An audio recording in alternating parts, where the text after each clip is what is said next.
আপনি কি ভেবেছেন আপনার নামাজ দিয়ে আপনি জান্নাতে যাবেন? আপনি তাহাজ্জুদ গুজার, সেজদা দিতে দিতে কপালে দাগ ফেলেছেন, এটা আপনারা জান্নাতে নেবে না? আপনি এলাকার সবচেয়ে বড় হাতেম তাই দানশীল, এই দানের ভরসায় বসে আছেন কুশ্চিন কালো না।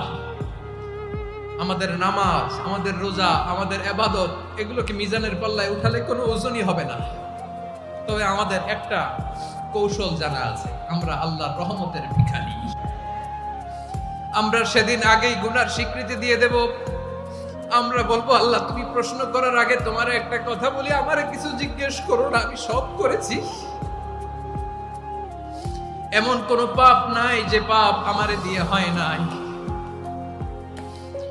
তোমার রহমত দিয়ে তুমি জান্নাতে পাঠাবা, তোমার দয়ায় জান্নাতে যেতে চাই, আমল দিয়ে না। পারবেন বলতে? কিয়ামতের দিন আমরা বলবো, আল্লাহ আমার আমল দিয়ে জান্নাত চাই না, আমি তোমার দয়া দিয়ে জান্নাত চাই। তোমার দয়া ছাড়া আমার কোনো উপায় নাই।